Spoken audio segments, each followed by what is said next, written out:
Okay, great. So welcome everyone to this week's math physics seminar. We are delighted to have Marino from the University of Geneva.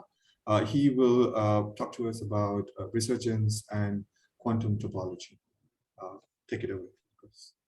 Okay, thank you very much for the invitation. I'm very happy to be here virtually in ICTS and with so many good friends. So I'm going to talk about resurgence and quantum topology.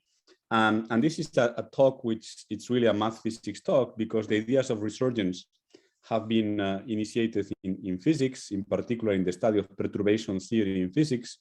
Then were taken over by mathematicians, in particular by Conical and many others like David Sosan, who is here with us. And I'm going to try to make a connection between this and quantum topology, which is an area of physics, which also has a lot of interactions, it's an area of mathematics, which also has a lot of interactions with physics, through Chern-Simons theory and so on. So this is really a mixing of many directions in mathematical physics. Okay, so the starting point of our discussion is going to be perturbation theory.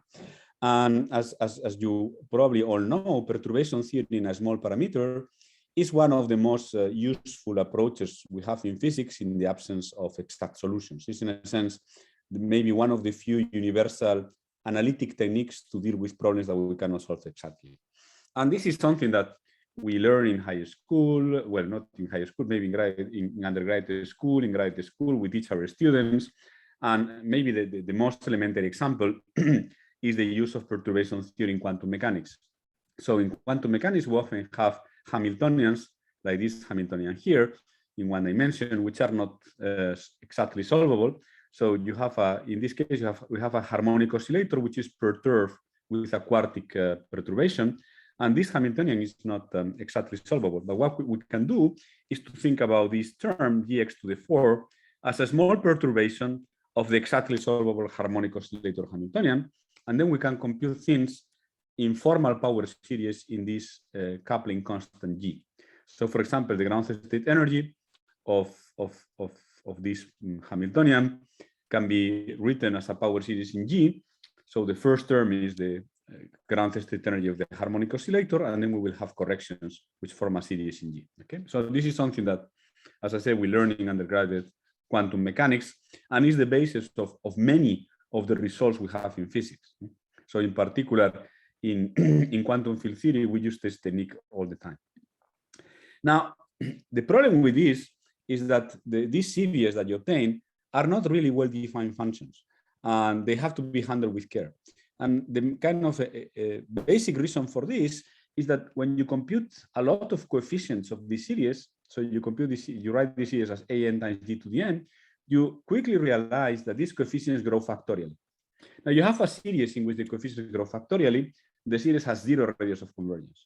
So what you actually write, when you actually do this perturbation method, you don't actually get a function. You get something which in principle doesn't make any sense.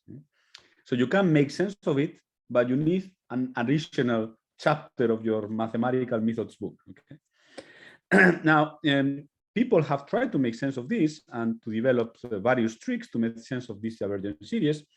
And the theory of resurgence emerged in the 1970s and 1980s as a general framework to address these issues.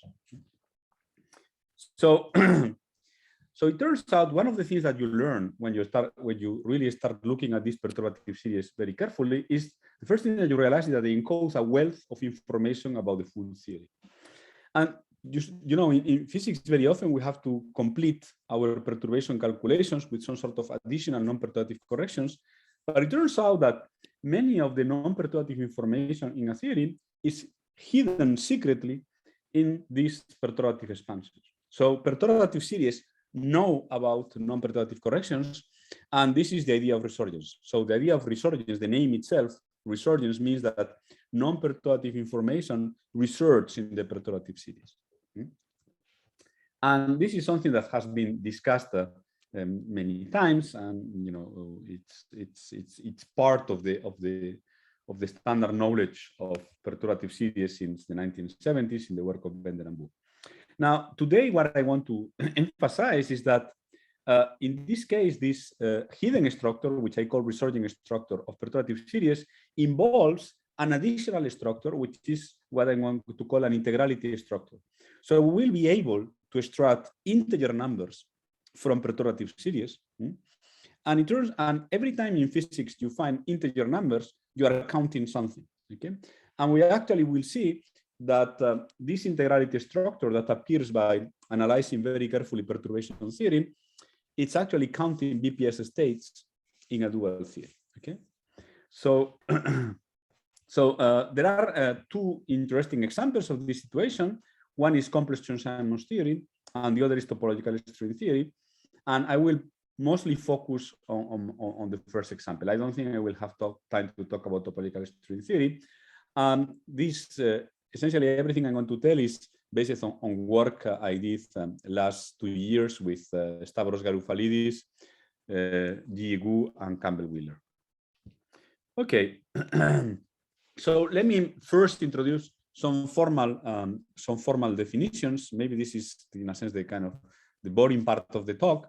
And actually, I would recommend to you a book by David Sosan, who is here with us, that actually summarizes very well these things. So let me give a kind of quick summary of this. So the idea is that we want to extract interesting non-perturbative information from the perturbative series. And the way to do this is the following.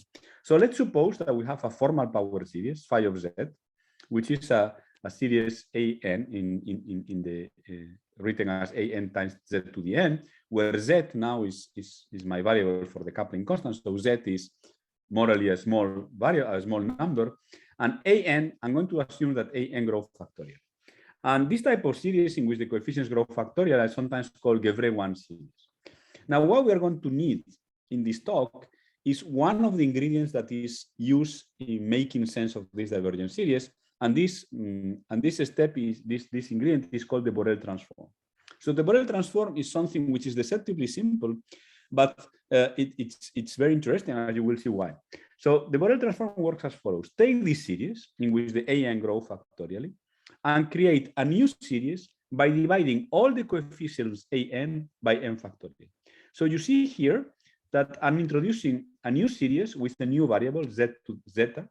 So this is a different series, but by constructing this series, I have cut this factorial growth in a completely simple way. I just divide an by n factorial. So this means that these coefficients an, once divided by n factorial, are not going to grow factorially because I cut the factorial growth.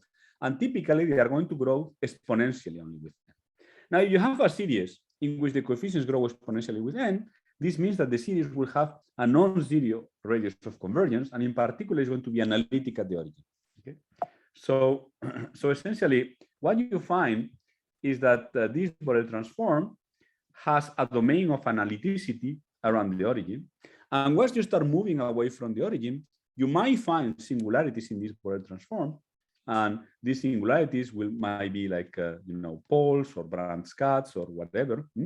And the structure of these singularities is going to be one of the things that we are going to be most interested. And I'm going to refer often to this variable zeta, to the plane, to the complex plane of this variable zeta as the Borel plane. So notice something conceptually important. Through the Borel transform, I have gone from the world of formal power series, which have zero radius of convergence and they do not define functions. I have gone from this world, which is a little bit wild world, to the Math-Phys world of analytic functions at the origin with a potentially very rich analytic structure. And so you see that starting from a perturbative series, I can create analytic functions at the origin. And what we want to do is to try to explore the analytic structure of these Borel transforms of perturbative series. I have a question. Yes. So this method essentially alters the original series because the coefficients that you had, you have different coefficients now. So is there a way to make contact with the original series from all this? What is ordinal series? The an z to the n. You are dividing by n factorial in the Borel resummation, right? So you are altering the original series in some way. So I'm just wondering whether you can go back, whether in this complex analysis, is there any way to kind of retrieve the original series in some way. I don't know what is an ordinal series. What is an ordinal series? The original series that you started Oh, out the original series. Yeah. There is something. Sorry. Sorry, I didn't understand. I thought you were saying ordinal series, the original series. Okay. The original series can be obtained by something which is called the Borel resummation, which is a Laplace transform, because the Borel transform has a formal inversion, which is the Laplace transform. So in principle, you can do that, but we are not interested in this. I mean, this is a whole chapter, a very important chapter of this theory. But for my purposes here, we don't really need this, okay? But you can do it. So as I said, you just have to do a Laplace transform. So let me give you an example of this. So the simplest factorially divergent phi z series is the series in which the coefficients are just k factorial, okay? Now you can see that the Borel transform of this series is just the geometric series z to the k, which can be extended analytically to the full complex plane as 1/1 minus zeta. And you see that indeed you have a function which is analytic at the origin and has a pole at z equal 1. Okay, so this is the kind of typical structure that you find with this method. Now, what we are going to do now, I'm going to show you is that by considering the singularities of the Borel transform, we will get additional information which is hidden in the original perturbative series. So for that, I'm going to assume that my singularities are just logarithmic branch cuts. Okay, this is actually enough for our purposes in this talk. And it turns out that in quantum field theory, the type of singularities that you find are very often just logarithmic branch cuts or just power branch cuts, but not much more. Okay, so this type of series are called sometimes simple resurgent functions. So let's assume then that this Borel transform has a singularity at a given point in the Borel plane, zeta omega. And let's expand this Borel transform around this singularity. So since we said that it has a log singularity, you will have a term of this form, and multiplying this logarithm, you will find a power series phi hat omega, which is a power series which has a finite radius of convergence. And sometimes, if I normalize this series appropriately, I will have to introduce also a constant here that will also play a role later. This is called a Stokes constant. Now, this function, as I said, this new function, this is a new function that appears by analyzing the singularities, is also analytically at the origin. But we can think about it as a Borel transform of a new power series associated to the singularity. So if I think about this function, which is analytic at the origin, as a Borel transform, I get another factorial divergent series, which I'm going to call phi omega, with new coefficients a and omega, which are completely different in principle from the ones that we started with. And this new power series is a power series which is hidden in the original power series. So this power series can in principle be computed from the original power series, but is different from it.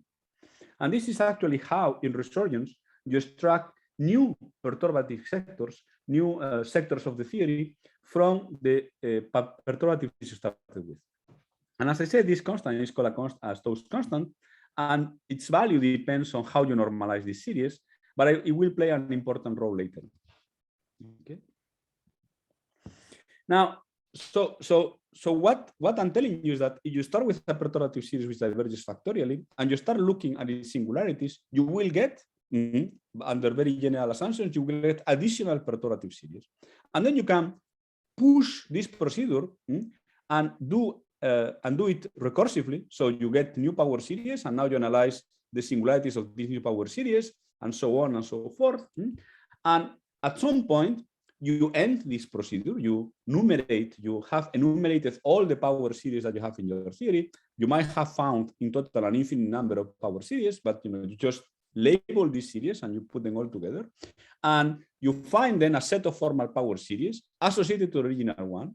And this is what I'm going to call the minimal resurgent structure associated to the original power series. So notice what we have done. Starting from a formal power series, I have obtained a possibly infinite set of formal power series labeled by some label omega, okay? And all these series are related one to each other through the local analysis at their singularities. So you take the Borel transform of this series and you span it around a singularity omega prime, you will find Stokes constants times a log times another Borel transform of one of the series appearing here. So in principle, all the possible singularities that appear in this process are labeled by this omega, and you will find then a matrix of Stokes constants. Okay. So this is telling you that if you start with a perturbative series, in principle, there is a lot of structure that is hidden behind. Okay. Sorry, a quick question, Marcus. Yes. So is it obvious that if I have a log singularity, then all the ones hidden inside it will also have log singularities? No. This is not at all obvious. This is not at all obvious. I mean, you could have more complicated structures. And I'm going to give you one example, which is very familiar, in which you will see that this is what happens, but this is not at all obvious. I see. The only reason, I mean, in principle, you have to allow much more general classes of singularities, but typically, essentially, it's quite surprising that you get a lot of structure by assuming just log singularities and branch cut singularities. Here I'm making a simplifying assumption that you just have log singularities. And as you will see in the examples I will use in Chern-Simons theory, this is actually the case. Okay, but you might have a slightly more general structure, but what is important is that it's not that you have to open the situation to all kinds of singularities. No, really, logs and branch cuts and poles are typically everything you will find in realistic quantum field theories. I mean, okay. Okay. Thanks. Now, so what is actually surprising is that these Stokes constants, after a natural normalization of this series, it turns out that these Stokes constants are going to be integers in many of the cases I'm going to consider. And this is actually quite surprising because I have to say that this is not a universal fact. For example, if you analyze Stokes constants in the case of nonlinear ordinary differential equations, these are actually transcendental numbers. But in the cases I'm going to consider, these are integers. So this is very beautiful because it means that you started with an analytic structure based on power series and their singularities, and you end up with an integrality structure. Okay? And this is some sort of a kind of very general framework.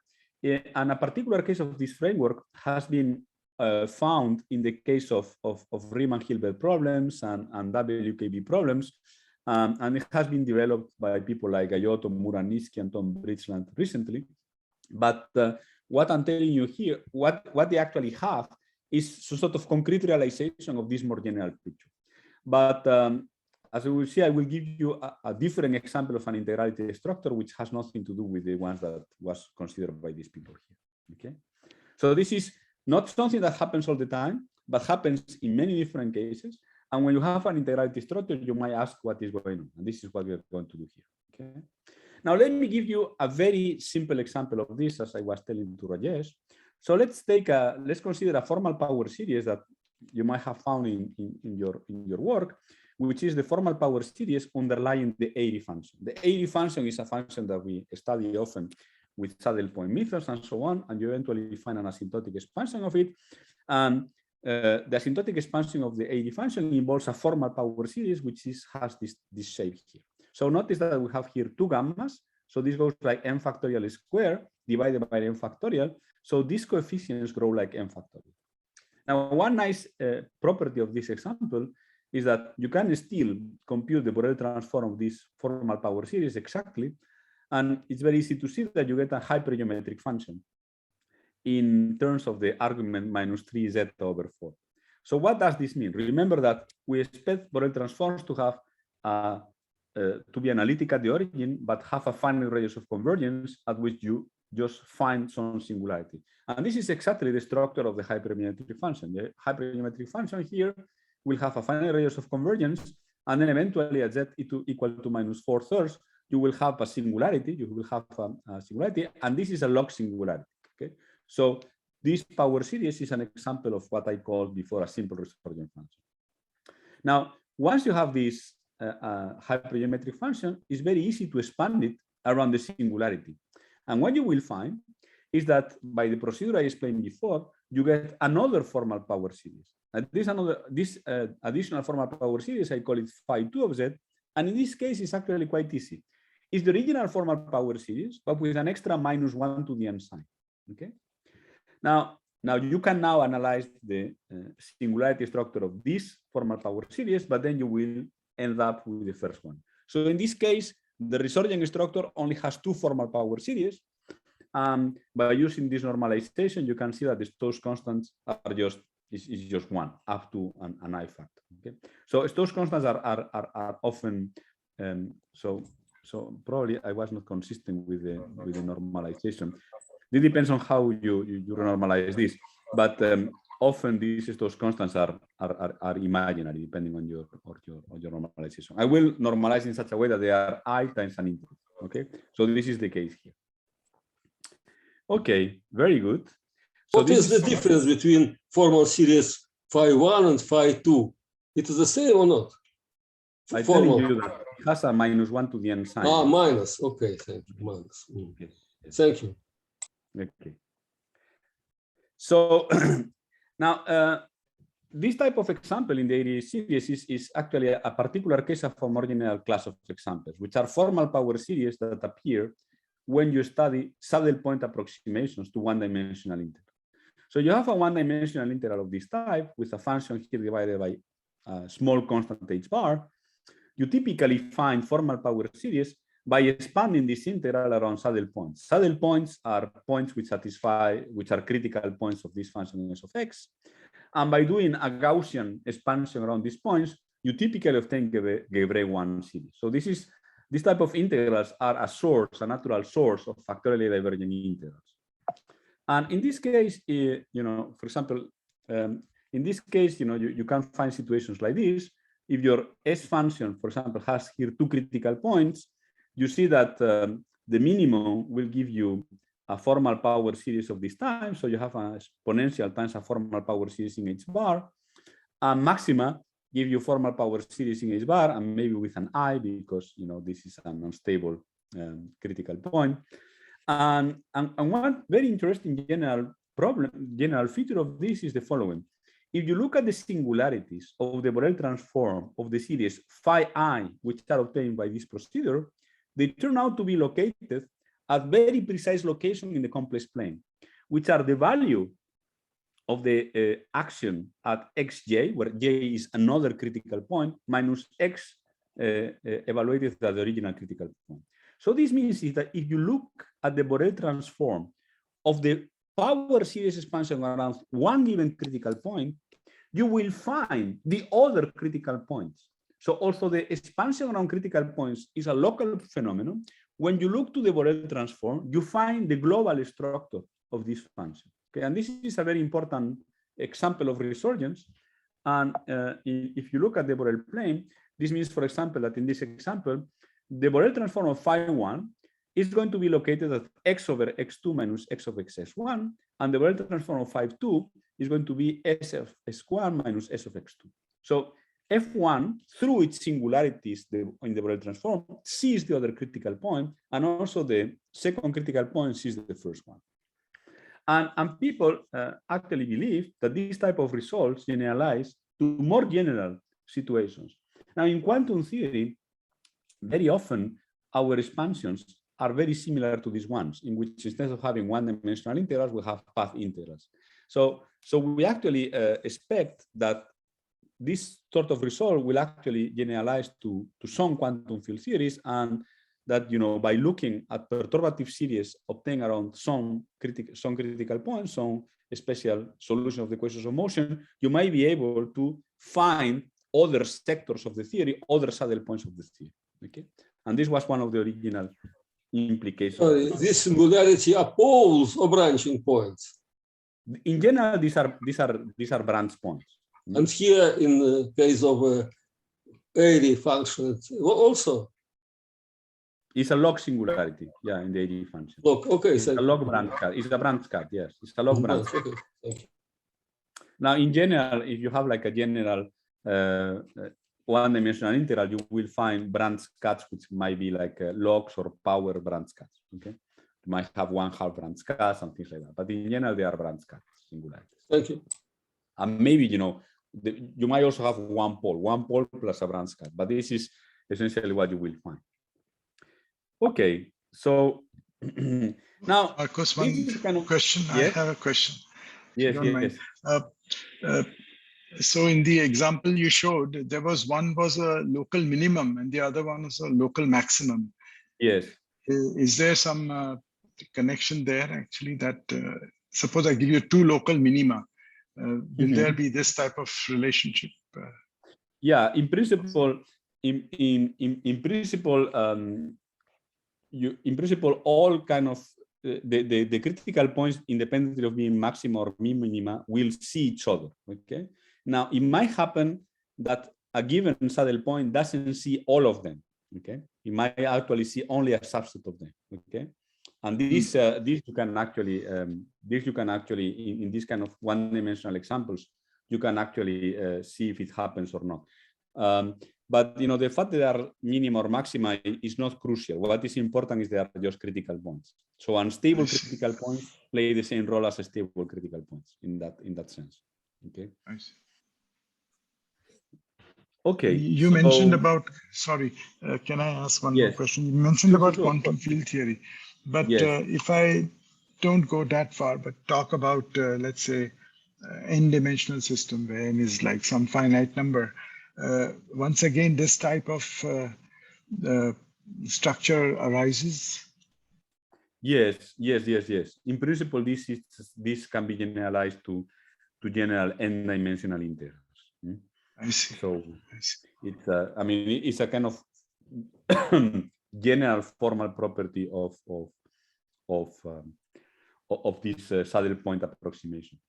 Now, just to I mean, mention something very briefly. The place where this starts breaking down is actually quantum field theory. So in quantum field theory, you might have singularities which are not associated to saddle points, and these are these famous Renormals. Okay. So in quantum mechanics, for example, everything essentially all goes through, but it's in quantum field theory when you start having real exceptions to this rule, in the sense that not all singularities are due to saddle points. Okay, and this is actually still not completely understood from my point of view.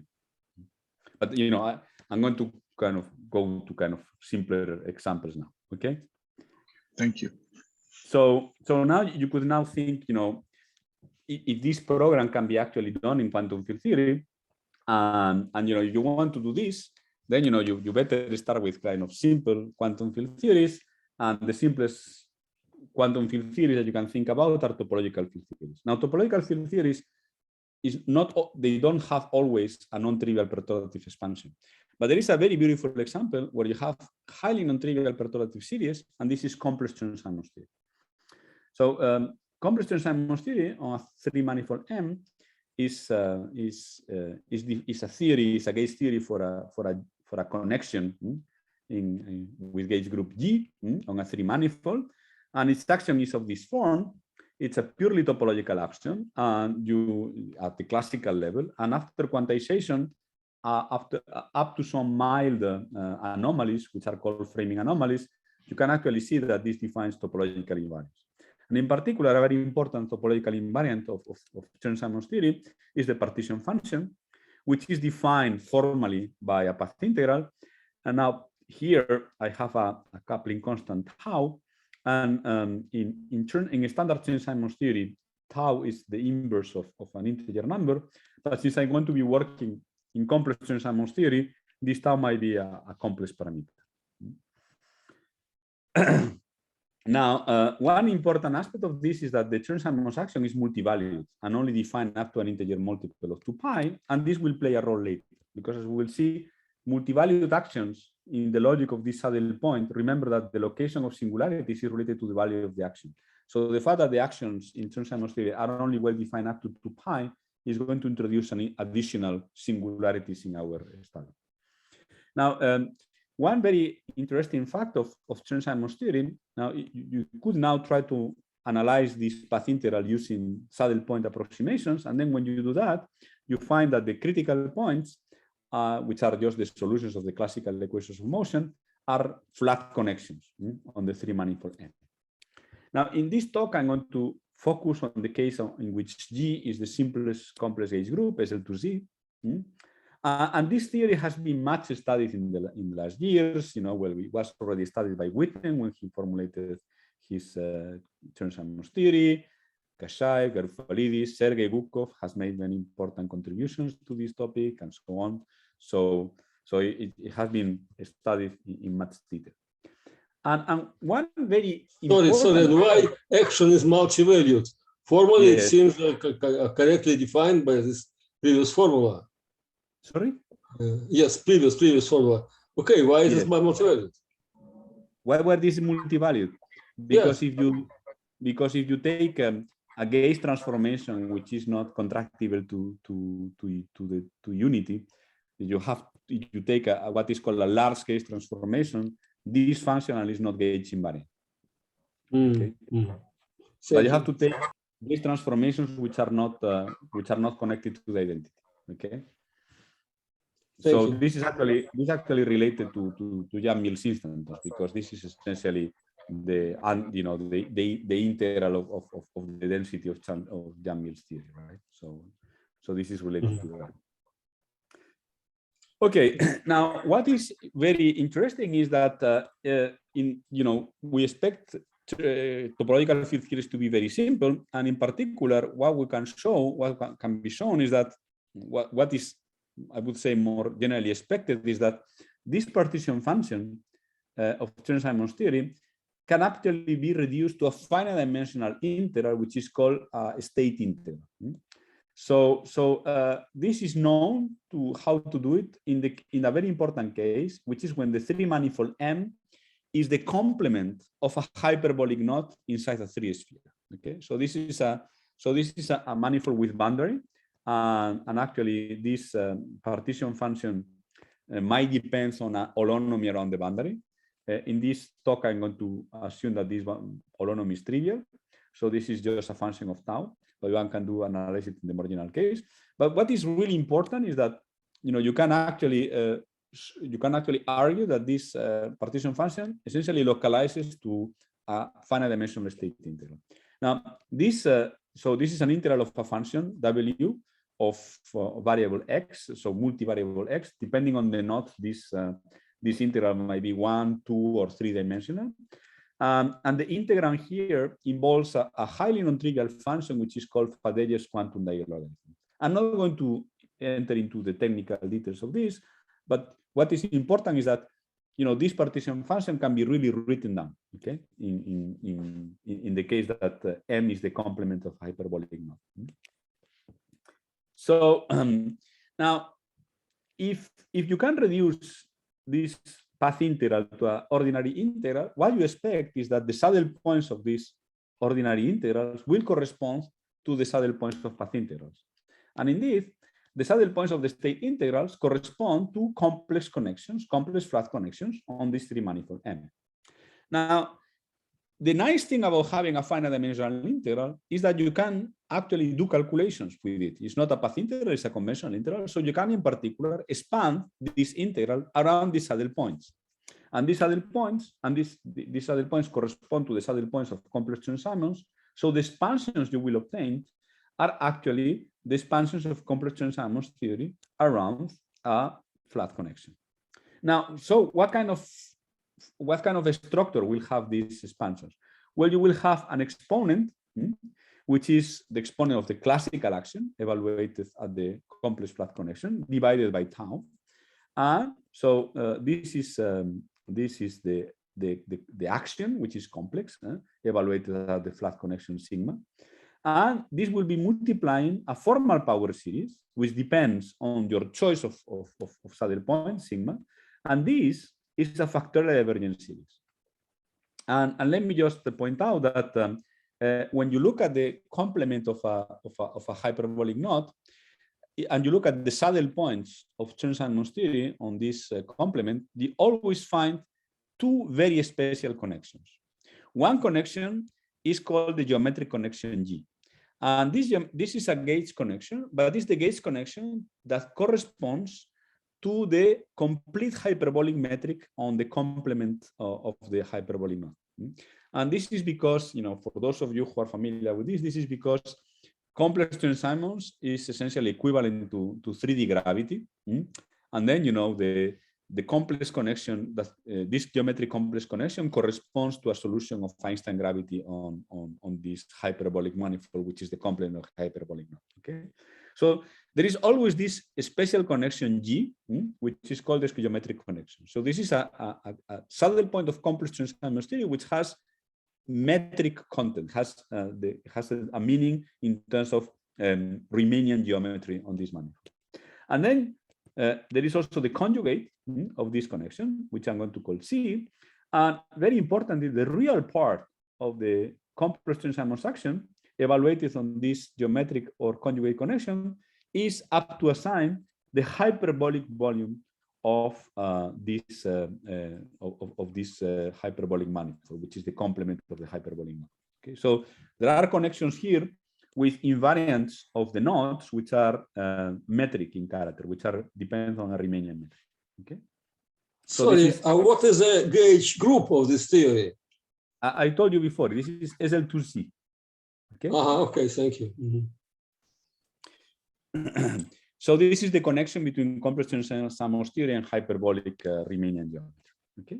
I have a question. Yes. When you say that the connection is actually the volume, you mean the integral of the connection, right?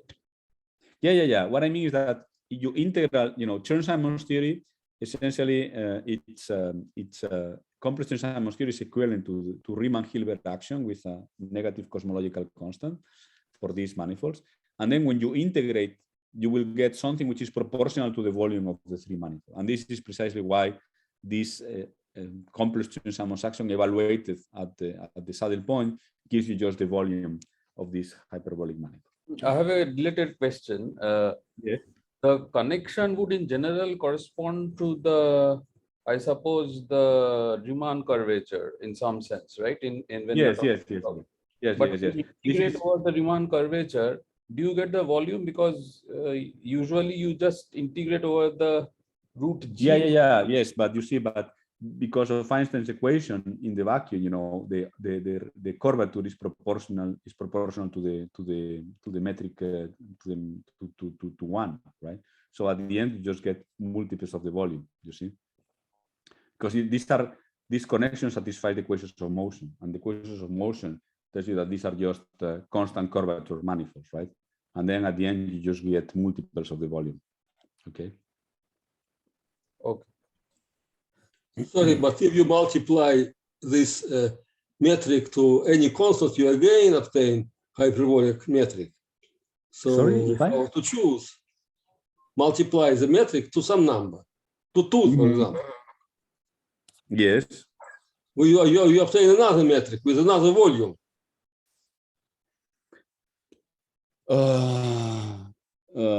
Well, I'm not sure that this is a symmetry of this problem, because this here you have like a constant, this here you have like constant curvature metric. So yes, but you can simply multiply metrics of constant, obtain another curvature, another volume. No. The volume is unique. The volume of these hyperbolic manifolds is unique. As you say, geodesically complete hyperbolic metric is not defined in a unique way. Well, in the complements of this knot, I think they are unique. For complements of hyperbolic knots, I think these things are unique, right? If you fix curvature, it is unique, but if you don't fix curvature. Yeah, well, I mean, here I have to say that I'm not an expert on hyperbolic knots. I get this, from the people who know more than me about this, and this is what they tell me, that once you are giving a hyperbolic knot and you're giving the complement hyperbolic knot, there is a unique geodesically complex hyperbolic metric on this manifold. So that's what I get from them. Thank you. Anyway, this is not really crucial to what I'm telling you. I mean, this is just a chapter of hyperbolic geometry, which it's just to kind of to give you some interpretation to some of these quantities. Okay. Now let me actually, yes. So when you are saying that the Ricci tensor, Ricci scalar is proportional to G, root G. No. This is constant. Sorry, no, I'm not saying. Sorry. What I mean is that these are metrics of constant curvature, right? Yeah. So so it's something like ADS or DS or something like that, right? Yeah, absolutely. This is an ADS. So then, what is the cosmological constant that you're assuming? Well, I think you usually normalize this so that R is equal to -1 or something like that. Yeah. I would say so. Yeah. So you just. Yeah, Marcos, this thing, so this V, this is the real part of the action. Yes. So the original, so that means even though it was, you had the Chern-Simons action with an I, but it has a complex action. Yeah, I have to say that, I have been like simplifying things a little bit, because here when I wrote this, I've been simplifying things, because this is, what you would write for real Chern-Simons theory, right? For the standard Chern-Simons theory. Now, when you have a complex Chern-Simons theory, the way you write this is more complicated, because you have to take A, and A is now complex, so it's slightly more complicated than this. So here I just simplify my notation. But when you have a complex Chern-Simons theory, you will have, first of all, two connections, the real part and the imaginary part of the connections. And then you will have a partition function which depends on two parameters. And then what I'm doing here is to consider just one of the complex combinations of these parameters, which is called tau. And the formula gets slightly more complicated than this. So here I'm cheating a little bit in order to write something in a way which is easier. Okay. But when you write everything down, in the case I'm considering here, I'm putting the holonomies to be trivial. There is an additional integer parameter here, which is the original k of Chern-Simons theory, which I'm setting to 1, but you could set to another values. And then at the end, there is only one complex parameter, tau. Okay. But if you want to kind of get the more precise formula for this, I can give you a reference. Here, this is a simplifying presentation. Okay? But the original, I mean, when you say the volume, that really contributes to the real part of this action. Yes. The imaginary part is something you haven't specified. The C. Now, the imaginary part for these metrics, for this geometric and connection and its conjugate, this is real. But there are complex flat connections which are not related to metric things, which are really complex connections to Chern-Simons, and these could have a complex action. Okay. Okay. Yeah. Because that's like rotating black holes, for instance. I think. Yeah, I guess so. Yeah. The Euclidean continuation of rotating BTZ. Yeah. I guess you can get complex flat connections which have arbitrary complex actions for Chern-Simons. Okay. Good. Now, what I'm going to do is to present the results for a very simple example, which is a very simple knot, which is the simplest hyperbolic knot, which is the figure 8 knot. And this is a particular simple knot because it has only geometric and complex connection. Okay, so there are no additional connections. So if you take a more complicated hyperbolic knots, there will be many saddle points. But here for this guy, for one, there is only two saddle points, which are G and C. Okay. Now, as I was telling you before, what you would expect is that the geometric connection, once you look at its Borel transform, will have one singularity, which is related to the complex conjugate connection C. And you can see that, you remember, you take into account the values of the action and so on, you can see that this singularity should be at V over pi. Okay. And if you do the same analysis for the Borel transform of phi C, you will find another singularity minus y over pi. This is actually very interesting because this means that if you do these perturbative expansions of these connections, you see the other saddle points in the theory, and in particular the singularity, the location of the singularity is related to the Riemannian geometry of this hyperbolic knot. Now, one can actually compute this series very systematically. So, for example, phi g has this expansion that you can compute. So this is a typical perturbative expansion with coefficients which grow factorially. And this is important in mathematics because it's what is called the all orders Kashaev invariant. This is the perturbative expansion of what is called the Kashaev invariant of the hyperbolic node. And in this case, there is, in the case of this hyperbolic node, there is a symmetry between G and C. So you can obtain the expansion of the conjugate connection by just switching the sign here. Okay. Okay.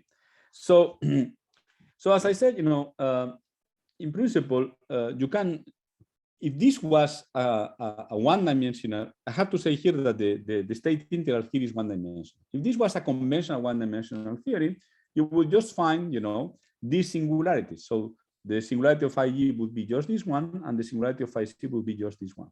And you could compute the Stokes constants, and with appropriate normalization, this is an integer, it's actually 3. And this would be very much like the AD function. Remember the AD function, we have phi 1 and phi 2. These two series were related by a change of sign. And then, we have a trivial Stokes constant, which in that case was 1, here is 3. But it looks like an example which is very much like AD function. But actually, this is not what happens. There is actually a much richer structure. And the reason was precisely this multivaluedness of the Chern-Simons axiom. Okay. And what this means is that you don't have just two singularities in your Borel plane. You have the singularity associated to this. You have this classical singularity, if you want, associated to the values of the classical action. But then you will have an infinite tower of singularities which are obtained by shifts of 2 pi I for all integer values n. And this is actually what you should expect from the multivaluedness of Chern-Simons. You will have, you expect to have these infinite towers of additional singularities, and this was pointed out by many people, including Stavros Garoufalidis, Witten, and and more people. Okay, so this is what you expect. Now, is this actually what you find when you study these Borel transforms? Well, actually, this is actually what you find, and we don't have a proof of this statement, but we have a lot of numerical calculations which show that indeed, the singularities in the Borel plane of the Borel transforms of this series are not just this singularity that you would expect, but towers of them. So you have an infinite tower on top of this classical singularity, but you also have infinite towers on top of the origin, and this is actually particularly interesting. Okay. Right, Marcos, one small clarification. Can you just go the slide before, please? Yes. Yes. So you mentioned about this 2 pi I times an integer, and you said that that comes from the multivaluedness of the Chern-Simons action. So if I make a gauge transformation, I get a West-Dumino-Witten type of integral over the group. Now for the complex group SL2C, why should that be an integer? I know for real compact group, I know. But for complex group, why should it be an integer necessarily? Yeah, but you see, you can always restrict your complex case connection to be a real connection, right? So if you just restrict yourself to real connections, you will have these multivaluedness, right? I see. So even for SL2C. Exactly. You can just say, okay, let me take A to be SU2 connection, and then you will. By looking at the real slides, you will get this type of multivaluedness still. Okay. So you're going to restrict. Yes. Yeah. I mean, what I mean is that if you do a gauge connection which is restricted to the real slice, you will still have this multivaluedness. Yes. Yeah. So just one more simple question, actually. So you define the partition function of the Chern-Simons theory. So implicitly, there is always a contour in the space of complex connections. Absolutely. Is it?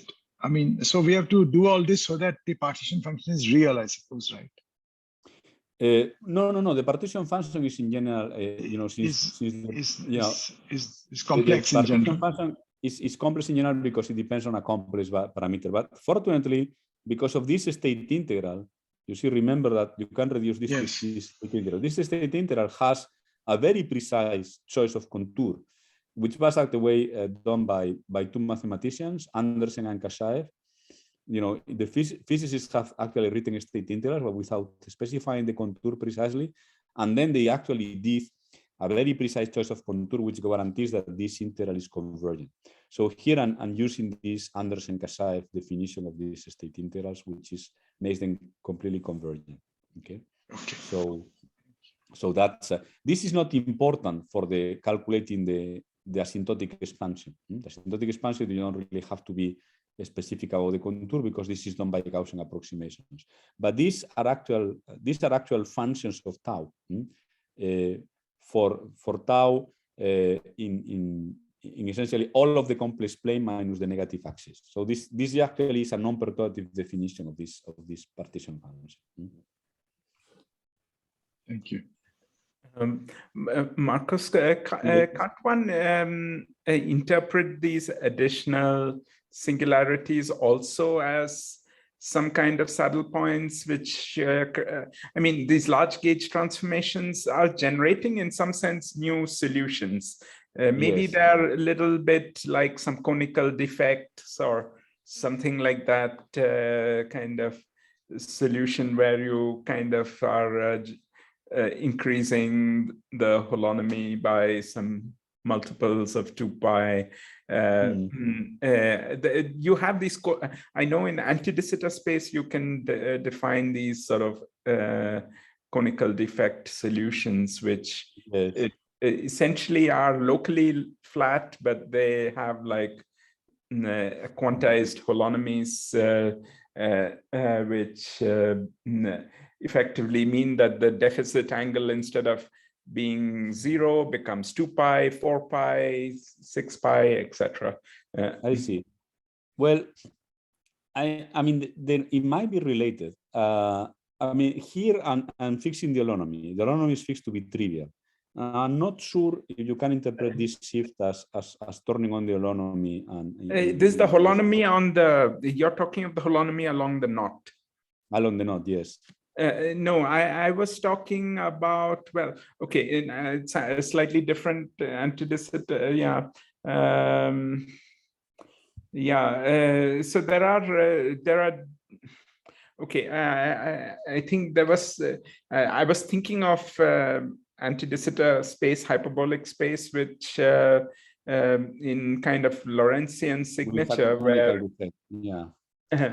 And there are there are other closed time-like closed non-contractible cycles, and I was thinking about holonomies of those, but also I think yeah. I think here, you don't touch them. You know, the metric is what it is. For example, for this kind of complex, this geometric connection. Yeah. This is just, this is just the complete Riemannian metric. No, at the metric level, you do not see it because it's like a cone with deficit angle 4 pi. So it's only in the global structure that you see it. Yeah. And maybe there is a singularity somewhere. Maybe, but maybe it can be interpreted like this. I think this usually is interpreted in terms of this sort of multivalueness of Chern-Simons, right? It might have some interpretation. I mean, maybe you can think about this large gauge transformation as introducing some conical singularity. Singularities, there's some new. Yeah, I was just because then it would seem it would seem fitting to interpret all these singularities within the framework that you mentioned earlier, that all the singularities are captured by some set points. Yes. Okay. Yeah, I mean, I haven't thought about that, but it might be perfectly so. Yeah. So what is important? Yes. So when you say you have a flat connection, doesn't that mean that the Riemann curvature vanishes for the hyperbolic, for the manifold that you're considering? No. This means that some of these connections are going to be of constant curvature. They're going to be solutions to 3D gravity with a negative cosmological constant, right? Yeah, but then the flatness condition doesn't hold, right? No, but It's this flat is flatness connection in the gauge theory. This is the flatness condition in the That gauge connection theory. in the gauge theory, in the gravitational theory, it becomes the Riemann curvature, right? The connection just becomes the Riemann curvature. So if the connection is if the curvature is zero, if f is zero in the Chern-Simons theory, that doesn't it necessarily mean that the Riemann curvature is zero in the no, it means that R is equal to a constant. That's what it means. Yeah. Yeah, in the dictionary between the gauge theory and the metric formulation, f equal to 0 translates to r equals to lambda, because the gauge connection is not just the spin connection, it has the field bind and other things. Okay. Okay, so what is from our perspective, what is very important is that actually these singularities, these additional towers, you actually see them. I mean, when you look at this power series, right? When you look at this power series and you study this Borel transform, you will find that there are all these singularities. Okay? So this multivaluedness of Chern-Simons action is really hidden also in the perturbative series. Okay. And we actually called so these infinite towers, we had to give them a name, and then we call it Peacock patterns, because you see, when you look at the rays that go from the origin to this singularity, right? So you see that these are like the rays of, the feathers of a peacock. And since there are like usually two, lines on the upper half plane and the lower half plane, it's more like a peacock in a pond, right? So you have to take into account also this lower, this reflect of the peacock, okay? And these appear very often in other contexts. In particular, in topological string theory, it's also typical that singularities appear in these arrays. Okay, now the question is, what is you remember that every time you look at appear singularities, you can extract additional formal power series and Stokes constants, right? So the question is, what are these when you do this? What are the kind of objects that you will find? Now it turns out that all these singularities in the Borel plane are log singularities. And when you look at the singularities, what you find is the following. What you find is that all towers in the series, all points in the tower give you the same formal power series, which for the points on the origin is the same as the original series, and for the points on the other point is the opposite formal power series. So here, for example, all these singularities give you as additional series copies of phi g themselves, and all these points give you copies of phi c. And here, all these points give you copies of phi c, and all these points give you copies of phi g. So in terms of additional series, you just find phi c and phi g. And you could think that all these multivaluedness is completely trivial. But it turns out that the Stokes constants are different. And this is what is what was really a shock for us, because we thought that multivaluedness wouldn't give additional structure, and maybe that all Stokes constants would be just the same. But they are not the same. And they are labeled by two pairs of flat connections. So they remember that Stokes constants are actually matrices, okay? So here I labeled them in such a way that, for example, for Fg, these points are the Stokes constants relating G to G itself, and these are the constants relating G to C. And then I need an integer number, 1, 2, 3, or -1, -2, -3, to label at which point I am in this tower, okay? And we actually computed these Stokes constants, and they turn out to be a highly non-trivial collection of integers. And since this is obtained, these series are invariants, topological invariants of the node, these integers are also integer invariants of the node. So we computed them, and we found these numbers. And of course, the question is, what are these numbers? I mean, if you have integers, you seem to be, you would think that you are counting things. Now, of course, there is an interpretation, an enumerative interpretation of these numbers, which is purely geometric, in which you sort of count in an appropriate way essentially Morse flows between these critical points. Okay, and this was pointed out by Witten that these integers could have this interpretation, and we found actually that through Resurgence you can actually compute these invariants. But what was very interesting is that there is actually another more natural interpretation of these invariants from the point of view of a physicist. So when you have many invariants, you could think that this is a sort of an index, right? And it turns out that when we looked at these first numbers, we could actually interpret them very easily as an index, what is called this the Mofte-Gayotto-Gukov index of a supersymmetric field theory, which is related in a non-trivial way to this knot. Okay. Now, what happens is that, you know, there is this thing. I mean, I don't have the time to explain all this, and actually, I'm already running over time.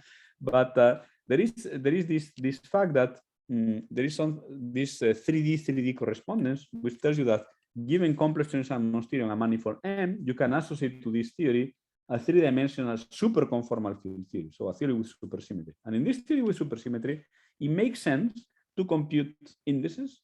And there is an index that you can compute in this theory. And it turns out that these numbers that appear here are exactly the coefficients of this index of the Mofte-Gayotto-Gukov. Okay, so it's actually the case that these Stokes constants, which are integers, have an enumerative content, and they actually count states in a dual superconformal field theory. Okay. Now, Marcus, I have to say that this is, since there were a lot of questions in between, I wanted to let you know that you can take 10 or 15 minutes. It's okay. Okay, don't worry. I will. This is essentially the main point of the talk, so I will. You don't have to rush. That's all I wanted to say. Just 5 minutes, okay? So I was saying, you know, these are just index. This is just an index, and I was saying that this is really highly non-trivial, because what we are saying is that the Stokes constants computed in complex Chern-Simons theory are equal to an index in this dual superconformal field theory. So even mathematically, this is far from being obvious. Okay. Now, and what is important is that we're actually able. Can I just ask a question? Yes. Yeah. Is this just an observation, or is there a proof of this? There is no proof, as far as I know. And I think Greg Moore and his students and other collaborators have been thinking about it, and they have some sort of derivation of this, but this derivation is based in itself on other conjectures. Okay, so this can be derived in a kind of more general context, but assuming also other conjectures, assuming conjectures about solutions of these Witten differential equations and so on. So you can actually address this by using what is called categorification. I mean, this is something that I don't really know very well, but Greg Moore tells me that he can derive this, but again, you know, assuming other conjectures. So that's the state of it. Sorry. In the previous page, you have two columns of nature. Yes, two. But this column of nature, not first, but second, right one. What is its interpretation? Yes. So thank you for the question. So here, this is the index which is associated to what is called zero magnetic numbers. So here in this dual superconformal field theory, you have different sectors in your Hilbert space which are associated to magnetic numbers. So this one is the DGG index with zero magnetic number, and one actually can see, and it's displaying our papers, that these additional numbers can be also obtained by looking at sectors with different magnetic numbers. Okay, so eventually all of these numbers can be identified with indexes in different sectors of the Hilbert space. Okay, I have to say, by the way, that I think the conjecture of Greg Moore, at least last time I talked to him and he told me about it, he could only explain this part of our observation. Okay, so these other numbers, it was harder to actually identify them from their point of view. So as I say here, so you can actually form a Q series out of these Stokes constants, And these Q series form a 2x2 matrix. And you can actually relate them to what is called the holomorphic block decomposition of this state integral. And one actually see that the whole four, you know, remember there are like four, there's essentially four towers related. I mean, there are two entries which are just equal up to a sign, but there are three non-trivial series here, and they are all related to this index with different choices of magnetic charge. So in particular, we see that these Stokes constants have an enumerative content in this superconformal field theory. Okay. Now, let me just mention something is that there is a connection. There is a connection in Chern-Simons theory, which is not seen by this construction of state integrals. And this is the simplest flat connection, which is the trivial flat connection. Okay. So this is the trivial flat connection which would correspond to a standard SU2 Chern-Simons theory. Okay. Just if you embed SU2 into SL2Z, the trivial connection is the same, and the Gaussian fluctuations of the trivial connection are the same in SU2 as in SL2C. And then, you know, one can actually consider an additional formal power series which corresponds to the trivial connection. And this is actually quite mysterious. So this is what happens in the case of the figure 8 knot. And what could actually try to see what is the resolving structure associated to this series. And this is also something that we address and then what we found is that this resolving structure has again two towers which are located at these positions, and these involve phi C and phi G. So again, you know, the trivial connection sees the other two complex connections, and this is actually quite non-trivial from the point of view of quantum field theory, because it says that when you are doing the expansion on the trivial flat connection in the real SU2 theory, you will see complex connections in the complexified theory. Okay, this is expected sort of from general principles, but it's actually quite interesting that the real theory, through this resolving structure, knows about this complexification. And in particular, this means that this expansion on the trivial connection, which is just SU2 Chern-Simons theory, knows about the volume of the hyperbolic knot through the complexification. So in a sense, real Chern-Simons theory knows about complex Chern-Simons theory, which is a theory of metrics, and it knows about the volume of the hyperbolic knot. And this is, in a sense, a kind of sort of resurgent version of this volume conjecture of Kasai. Okay.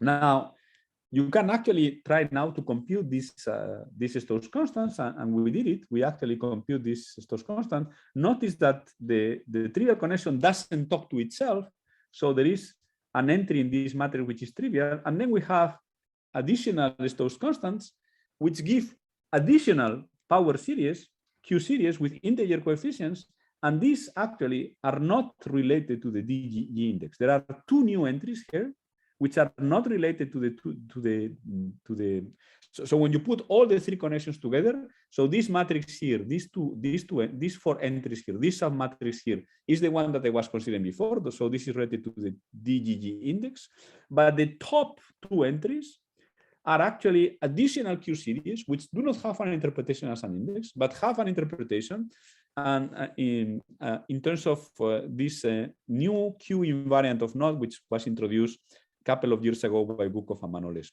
Okay, so you see that the resurgent analysis of Chern-Simons theory gives you a very nice physical picture, because you can actually all these kind of general statements that, for example, real theory should see complexifications of the theory through this resurgent structure. You can see a very clear example here. And they also give you new invariants and interpretations of former invariants in terms of these Stokes constants. Okay. So let me just summarize. So you can see that you know that maybe the most important lesson is that if I give you a perturbative series, there is a lot of information hidden in this series, and this is through these singularities of the Borel transform. So there is a full world inside a perturbative series which tells you about other sectors in the theory. Okay, and in particular, in some cases we find non-trivial integer invariants, and this is actually a new route to integrality, and it is different from all the routes to integrality that have been found in these things. And since Rajesh is here, I have to say that a very important route to integrality was found by Rajesh and Kunrum Baffa some time ago, and they introduced these Kopa-Kumar-Baffa invariants in topological string theory. And actually, what they saw is that if you look at the Gromov-Witten invariants, you look at the expansions in topological string theory, you could reassemble these expansions, and you could extract integers from there.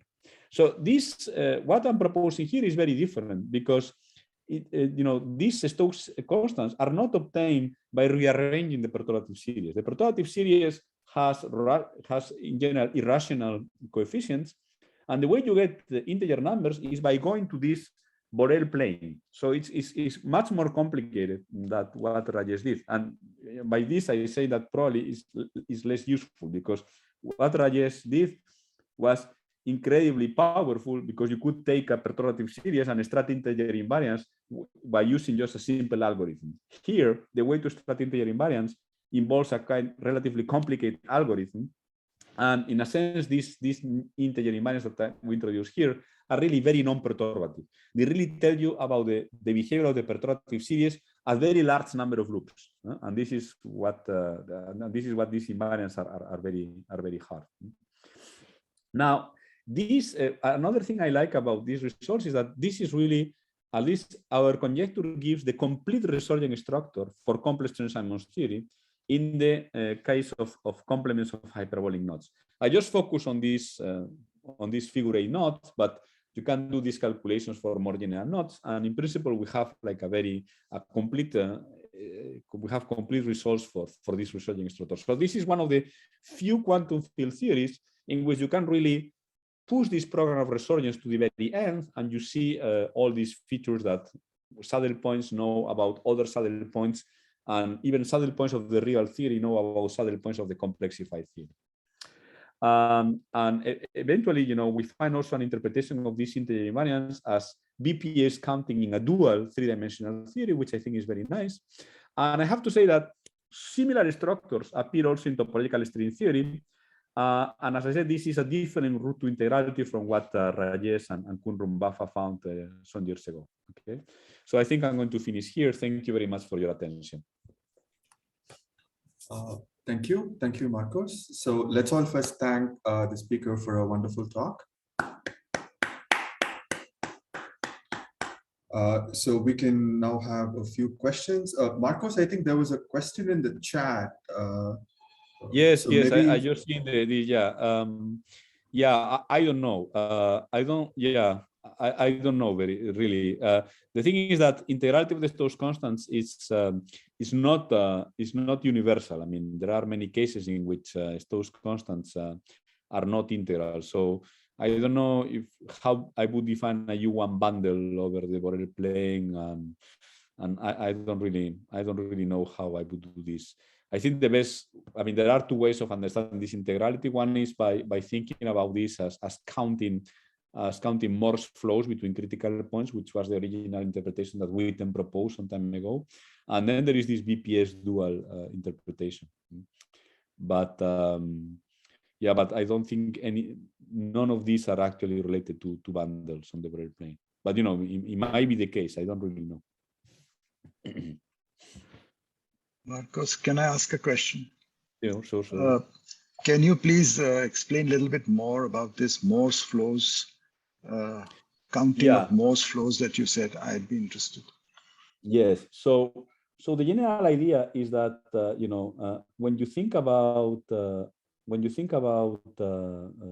these resurgence structures in quantum field theory, or already in saddle point, sorry, not in quantum theory, already in saddle point integrals. So you think about one-dimensional integrals. One way to actually compute the Stokes constants is by thinking about. So you go to this picture of this thing here. So you have like two critical points, and then one can show that the Stokes constants that appear in this type of examples can be obtained by looking at the integral that you started defining, and then you define critical points. You look at the critical points of this integral, And then, you look at the steepest descent paths going through these critical points. And then, what are Stokes constants? Well, Stokes constants are related to the Stokes phenomenon. So this means that as you start varying the angle of h bar, so you think about h bar as a complex number, as you start varying the angle of h bar, it might happen that when you cross a Stokes line, these steepest descent paths connect critical points. And essentially, you are able to count the number of in an appropriate way. You are able to count the number of paths connecting these two critical points precisely at this Stokes line. Then you would be able to compute the Stokes constant.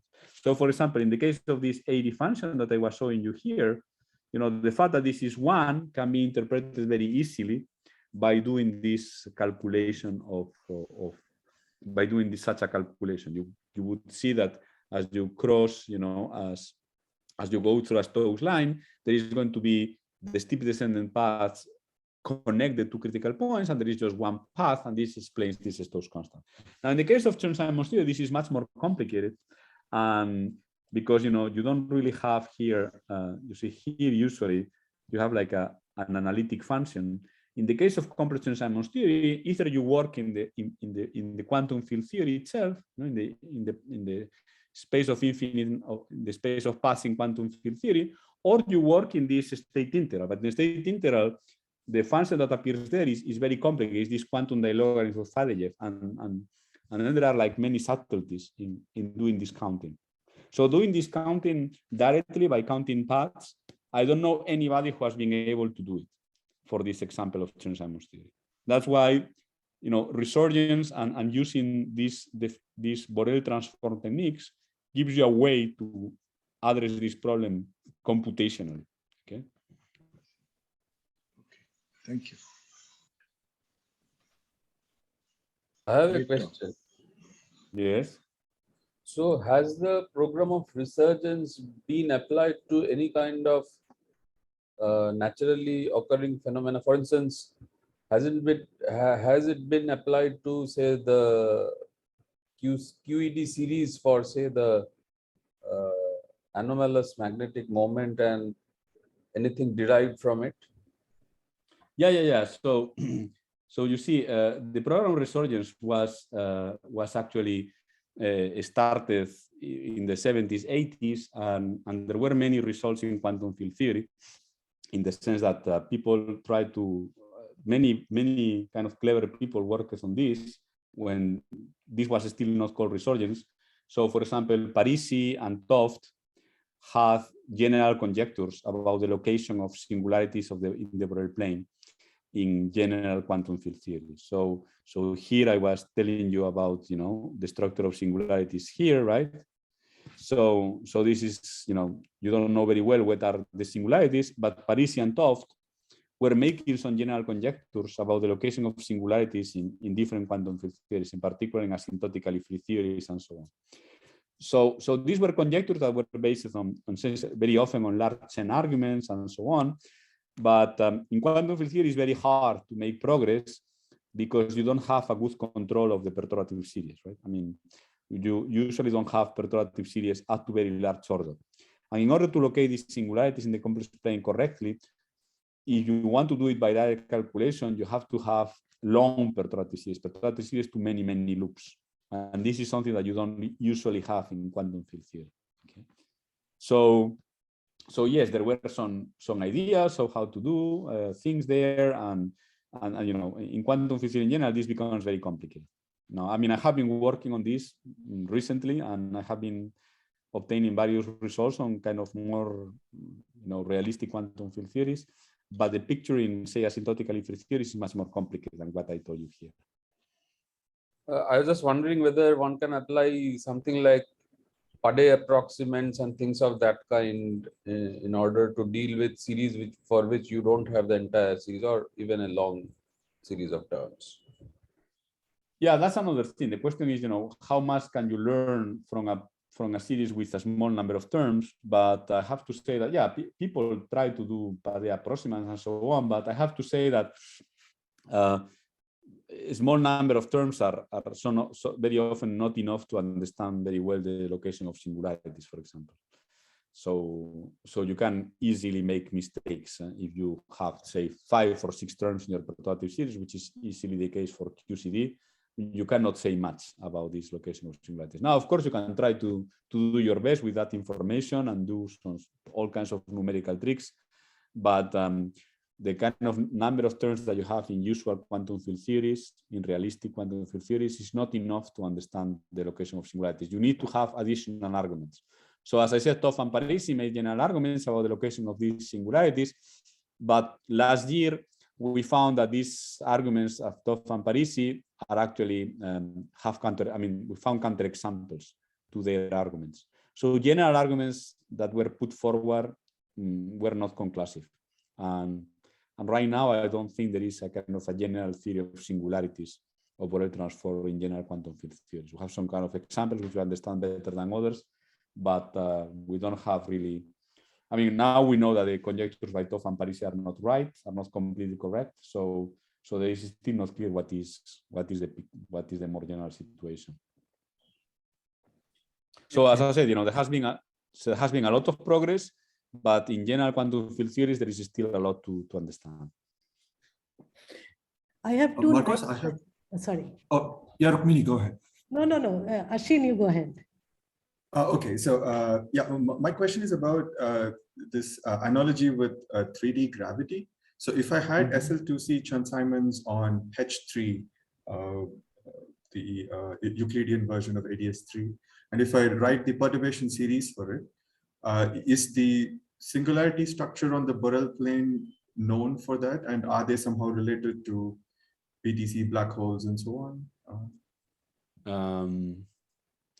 Well, we know the structure for complements of hyperbolic knots. Now, if you are in H3, so this is non-compact, and then I'm not sure what can you say about that.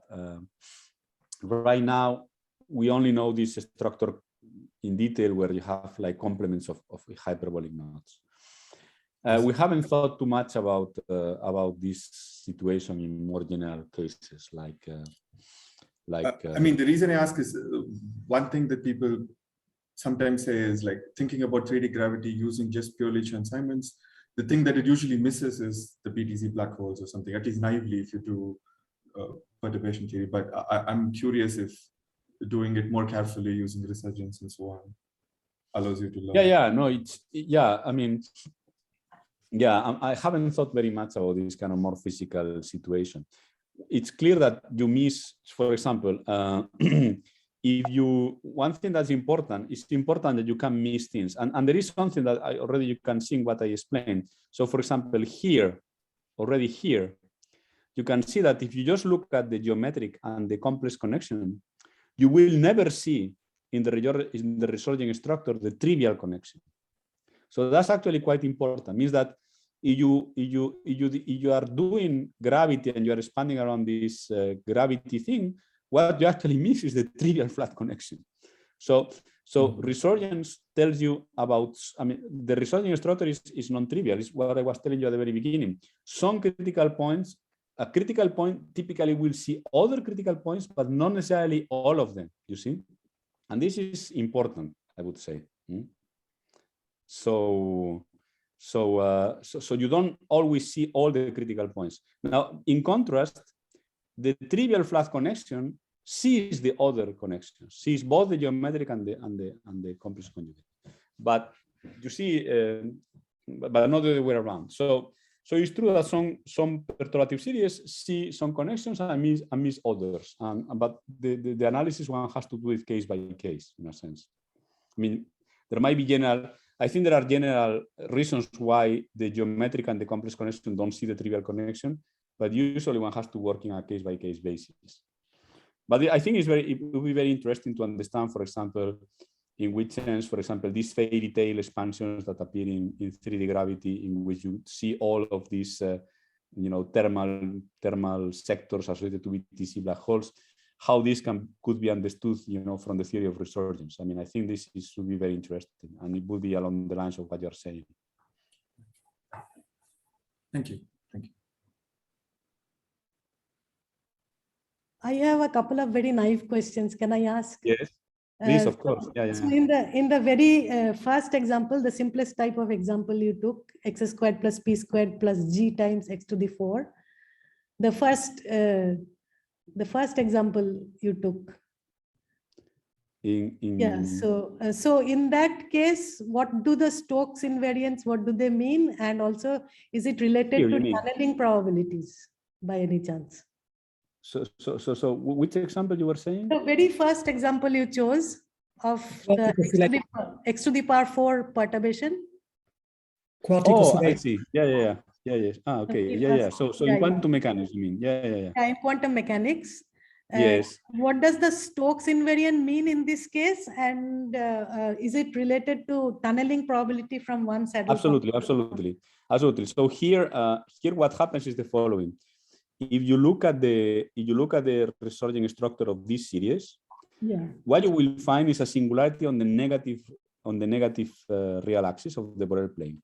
Now, if you start looking at the expansion around this singularity, what you will find is that the expansion, this series that appears in this singularity is the expansion of the imaginary part of the ground state energy for the inverted quartic oscillator. So if you change the sign of G, you will have an unstable problem, right?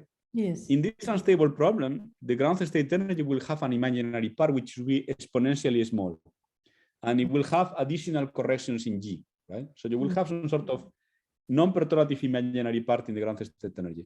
So the resurgent analysis of this series gives you exactly this imaginary part for the unstable problem. So absolutely, in this case, the Stokes constant together with all the series that it multiplies is telling you information about the tunneling process in this potential with a negative inverted sign. Okay, I see. And this is the result of, this goes to the work of Bender and Wu in the 1970s. I see. Thank you. Since you're talking about invariants in this context, I was just wondering whether Jones invariants can also be derived from all this. Sure. So this series here, so let me just say, this series phi 0. So this series phi 0 is the perturbative expansion of the color-Jones polynomial of the knot. Okay. So this series, it's a particularly important series, and this is exactly is the series associated to the color-Jones polynomial of this hyperbolic knot.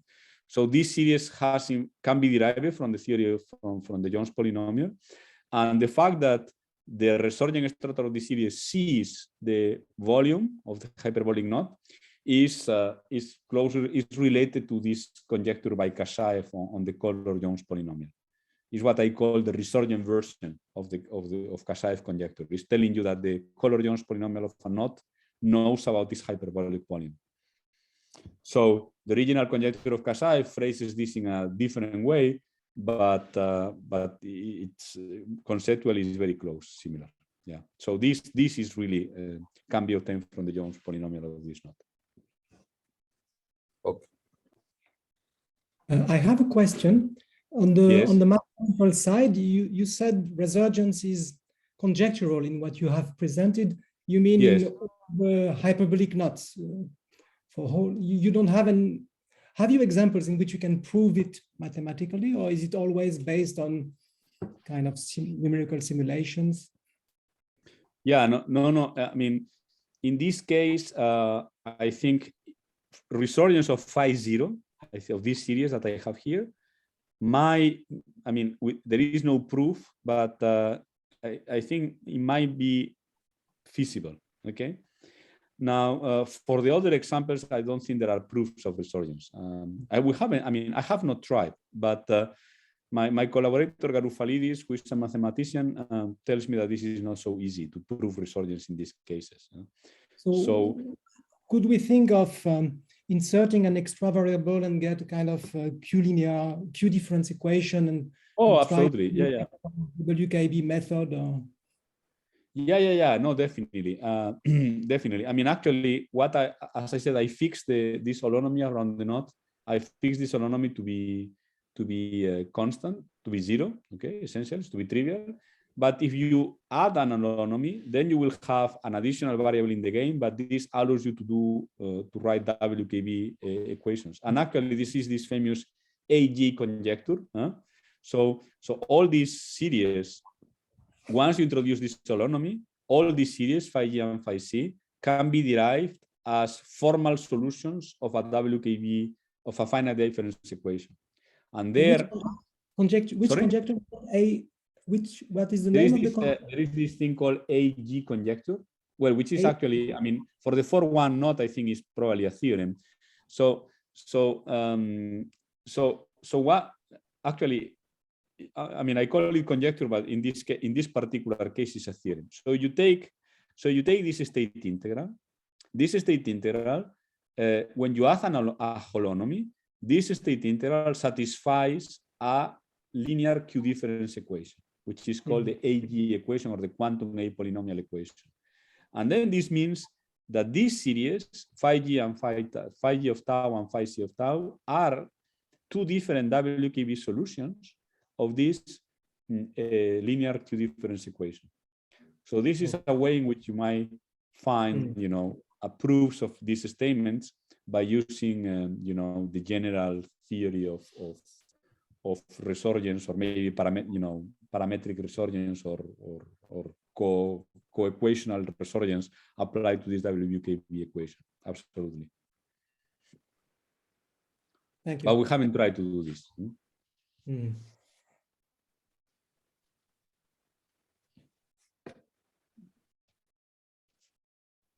Okay, so if there are no further questions, we'll thank Marcos once again. And thank you, Marcos, for patiently answering. Thank you very much. Questions. Thanks. Thanks a lot. Thank you. Yeah, I mean, people can hang around and talk. I'll just go ahead and pause the recording. Okay. Yeah, thanks very much, Marcos.